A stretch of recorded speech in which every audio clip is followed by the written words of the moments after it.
तो चलिए सवाल देखते हैं। ये सवाल आपसे कह रहा है कि एक एक्सप्रेशन दिया है, इसको सिंप्लीफाई करना है और सिंप्लीफाई करके हमें बताना है कि इसकी वैल्यू क्या आने वाली है। ठीक है, एक एक्सप्रेशन दिया है, उसको हमें सिंप्लीफाई करना है और सिंप्लीफाई करके हमें बताना है इसकी वैल्यू क्या आने वाली है। तो एक तरीका तो है कि हम वैल्यू पुटिंग ट्राई करें और एक है इसको ट्रेडिशनली सॉल्व करें। पहले इसको ट्रेडिशनली सॉल्व करने की कोशिश करते हैं। तो देखिए, न्यूमरेटर से हम ध्यान से अगर देखें यहाँ पर तो रूट एक्स कॉमन हो सकता है। न्यूमरेटर से हम रूट एक्स बाहर निकाल सकते हैं और चूंकि यहाँ स्क्वायर लगा हुआ है तो जब आप रूट एक्स बाहर निकालोगे स्क्वायर की वजह से वो दे देगा आपको एक्स, और अंदर बचेगा आपका एक्स प्लस 5 का होल स्क्वायर। नीचे जो वैल्यू आपकी है, नीचे में भी यहाँ से एक्स बाहर आ जाएगा, कॉमन बाहर ले लो, तो नीचे बच जाएगा आपका एक्स माइनस 5 का होल स्क्वायर। ये जो डिवीजन है इसको मैं इनटू में कन्वर्ट कर सकता हूँ। अगर मैं इसको उल्टा लिख दूँ तो मैं एक्स क्यूब प्लस 125 को ऊपर लिख दूंगा और ये जो वैल्यू है इसको खोल दूंगा थोड़ा सा, तो ये खोलेंगे तो बनेगा x square plus 10x, x square plus 25 minus 10x और प्लस 5x जुड़ जाएगा तो ये बनेगा x square minus 5x plus 25 बन जाएगा। और ये वाला जो ब्रैकेट है ये बनेगा आपका एक्स स्क्वायर और यहाँ प्लस 10x होगा, माइनस 5x के साथ कंबाइन होके प्लस 5x प्लस 25 बन जाएगा।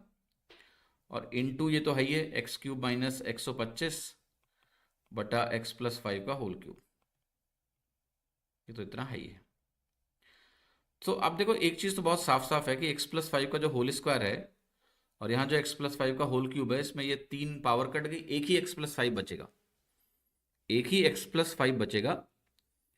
अब एक मज़ेदार चीज़ है, देखो यहाँ पर बहुत ही इंटरेस्टिंग सी बात है कि ये वाला एक्स प्लस 5 इसके साथ मिलके मुझे ए क्यूब प्लस बी क्यूब से एक्स क्यूब प्लस 125 दे देगा, तो ये दोनों कट गए, ये कैंसिल आउट हो गया। और एक मजेदार बात देखो, यहां से अगर मैं एक एक्स माइनस 5 ले लूं और उसको मैं इसके साथ कंबाइन कर दूं x square plus 5x plus 25 से, तो मुझे एक्स क्यूब माइनस 125 मिल गया, तो ये भी कट गया। ये वाला एक्स यहां से कट गया और इसका एक मैंने दे ही दिया इसको, तो सिर्फ बच रहा है 1/x-5। अल्टीमेटली आपका आंसर आ जाएगा डी। ठीक है, ये वैल्यू इससे कटेगी, एक ये कट जाएगा, एक्स एक्स से कट गया, ये और ये मिला के इससे कट जाएंगे, केवल 1/x-5 बचेगा, तो आंसर हो गया डी।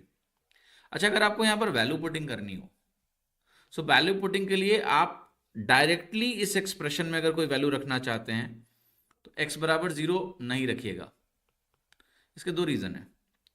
एक तो x बराबर 0 रखने पे ये दोनों ऑप्शन -1 हो गए, ये आंसर 1 हो गया और ये -1/4 हो गया। अब शुरू में तो हमें पता नहीं कि डी करेक्ट है, हम तो कंफ्यूज हो जाएंगे ना कि भाई ए होगा और बी होगा, अगर इन दोनों में से कुछ होगा तो दोनों -1 हो गए, हम कैसे जान पाएंगे, पहला प्रॉब्लम। दूसरा प्रॉब्लम ये भी है कि आप 0 जैसे ही रखोगे, ये जो पहले एक्सप्रेशन का पहला पार्ट है ना, ये 0/0 बन जाएगा, जो कि अनडिफाइंड होता है। So that's the challenge. ठीक है, तो risk exam point of view से अगर हम देखें तो ये प्रॉब्लम है कि x बराबर 0 पे एक तो दो ऑप्शन सेम हो गए, वही कह रहा है कि मत रखो, और पहला एक्सप्रेशन अनडिफाइंड भी हो रहा है। ऑल्दो पहला एक्सप्रेशन जो अनडिफाइंड हो रहा है उसको सॉल्व करने का तरीका है, वो इसलिए अनडिफाइंड हो रहा है क्योंकि हम x को 0 रख रहे हैं, और आप ध्यान से देखो तो यहाँ x और x जो ऊपर नीचे कट रहे हैं ना, ये अगर हम काट दें तो फिर अनडिफाइंड नहीं रह जाएगा, तो ये प्रॉब्लम नहीं है। अगर मैं वो x कॉमन लेके एक बार काट दूं तो ये प्रॉब्लम नहीं है, बट अब कॉमन लेके काट देना उसके बाद वैल्यू रखना, ये तो गलत बात है ना। आइडियली जो हम वैल्यू रखते हैं वो तो डायरेक्ट रखते हैं ना, अब हम कॉमन लेके अगर काट ही रहे हैं तो फिर तो हम एक्सप्रेशन को ही काट देंगे। ठीक है, right. But you can put the value, आप वैल्यू रख सकते हो x बराबर 0, और वहां से चूंकि उत्तर डी है आ भी जाएगा -1/4, कंफ्यूजन भी नहीं होगा क्योंकि इन दोनों में से कुछ सही नहीं है, बट एग्जाम के हिसाब से पहले तो नहीं पता ना ये बात हमें। तो अगर कोई सेफ वैल्यू है जो आपको रखनी चाहिए तो आप x बराबर 1 ट्राई करो।